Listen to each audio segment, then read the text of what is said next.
La rapporteuse spéciale de l'ONU sur le droit à la nourriture, Hilal Elver, déclare que le Zimbabwe fait partie des pays situés en dehors d'une zone de conflit, les moins sûrs sur le plan alimentaire.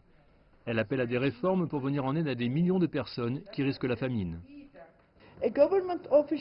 Un officiel du gouvernement que j'ai rencontré à Harare m'a dit que la sécurité alimentaire est une question de sécurité nationale. Cela n'a jamais été aussi vrai que dans le Zimbabwe d'aujourd'hui.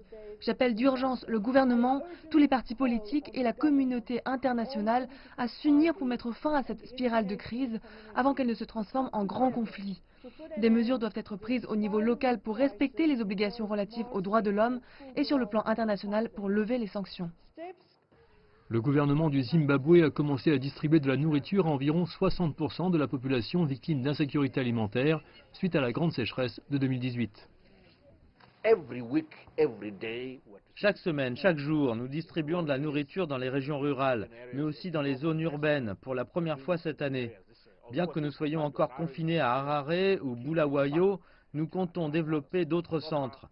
Jusqu'à présent, nous soutenons facilement plus d'1 million de foyers, ce qui représente presque 6 millions de personnes.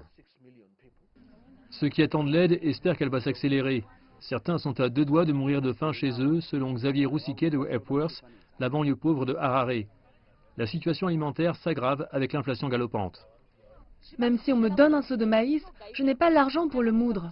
Donc je dois en donner une partie pour payer le broyeur. Le coût de la vie doit être régulé. C'est ce qui nous affecte le plus. Cela fait longtemps que le Zimbabwe est encouragé à revoir ses politiques agricoles. La production est actuellement très faible et son efficacité laisse à désirer.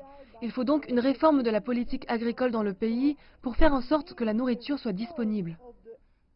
Le Zimbabwe commence un programme d'agriculture intelligente qui fournira des financements, mettra en valeur les ressources en eau pour l'irrigation et fera la promotion des cultures résistantes au climat.